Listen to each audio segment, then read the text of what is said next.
Welcome to Jocks vs. Geniuses. I'm your host, Tim James. On today's show for Super Bowl week, we're excited to have defensive end from the Denver Broncos, Derek Wolfe. Derek led the team in tackles this week, and we're excited to hear what he has to say. How you doing, Derek?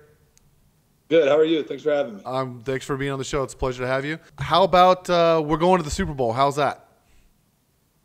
That's what we've been working for, man. I'm excited. The whole team's excited. The whole city's excited. Yeah, I mean, what does it feel like to actually play in your first Super Bowl? Like, as a fan, we'll never know, so we have to live through you guys. What does that feel like? We obviously, the emotions will kick in whenever the game gets closer. But right now, it's just like, I never had any doubt in my heart that we were going to be here. So I'm ready to win one more game. I'm not worried about celebrating until after. Okay. So on Sunday, you guys were able to hit Brady 23 times, and you sacked him 4. You got 1 yourself. He wasn't hit more than 12 times in a game all season. What was the difference in this game?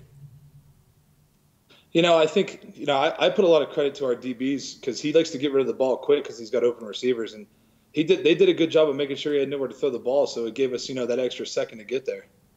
And you guys definitely got there. It was I don't think I've ever seen a defensive domination in the last few years like that game was. You guys completely controlled their offense. It was phenomenal.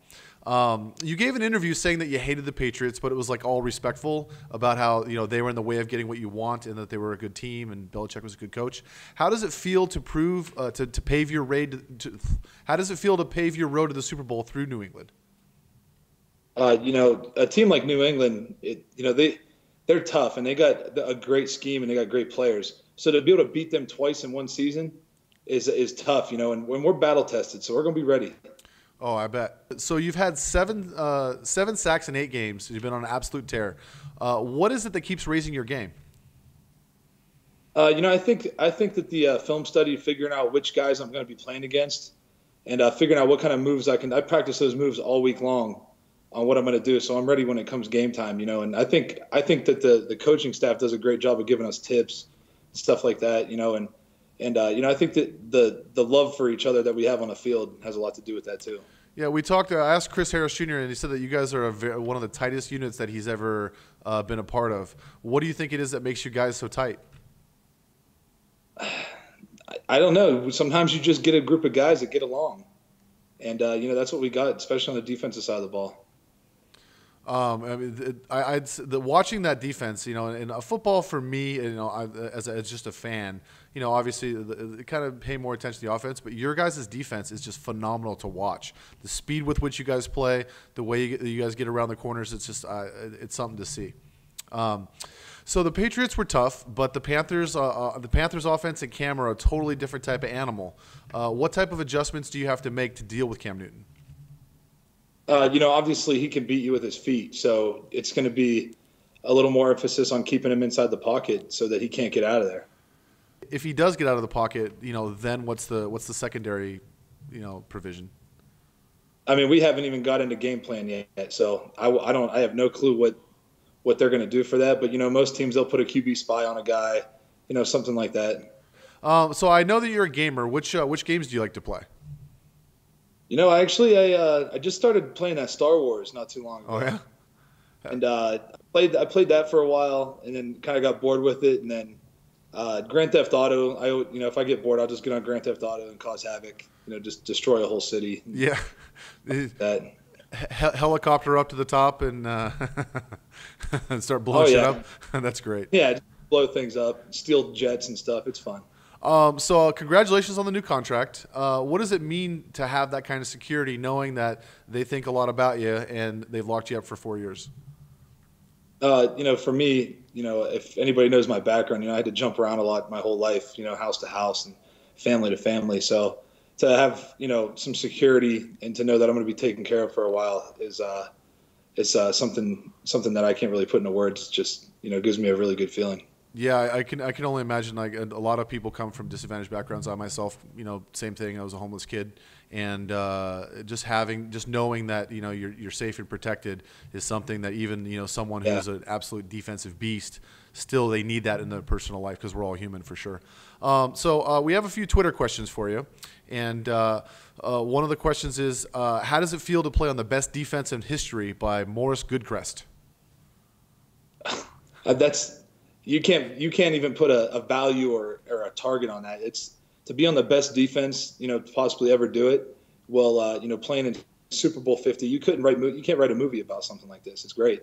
It's pretty funny because the like I said, I'm a fan, but seeing like I watched Denver, to watch that defense work, and I've never watched a football team wanting to watch the defense work. It's kind of a phenomenal thing to watch. It's a machine.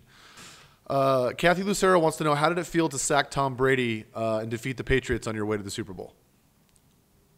To me, it's after there's some controversy going in that game. Guys were talking back and forth and stuff, and for us to be able to say this is what we're going to do, we got to get the quarterback on the ground, and to go out there and do that and make that happen, that just proves that we're about what we say we're going to do.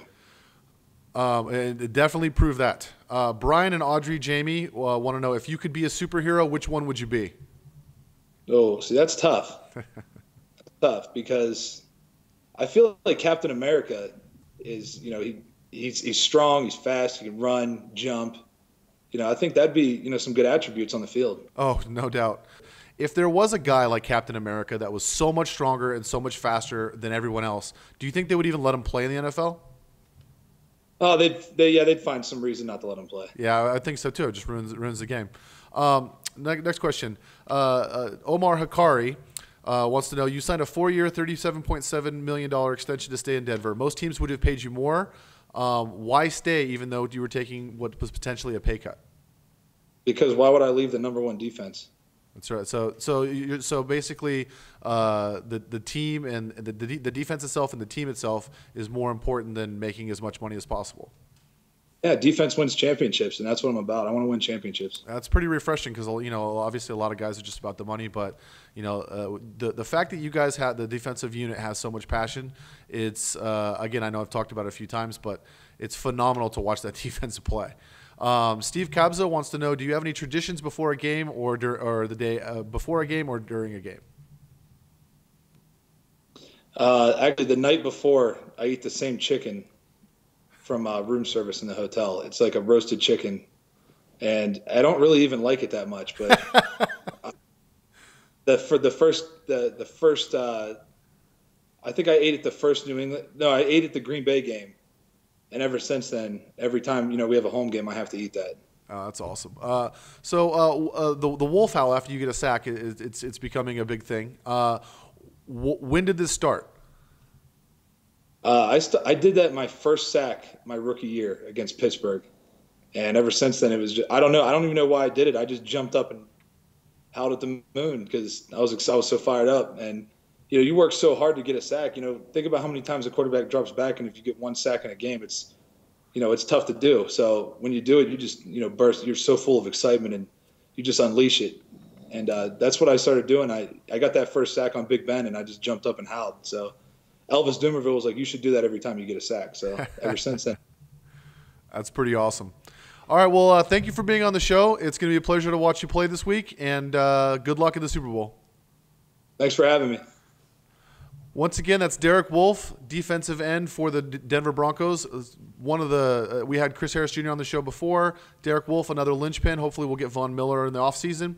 I really think that Denver defense is going to be the difference maker in this game, but I guess we're going to have to watch to find out. Until next week, best of luck on your lineups, and we'll see you next episode.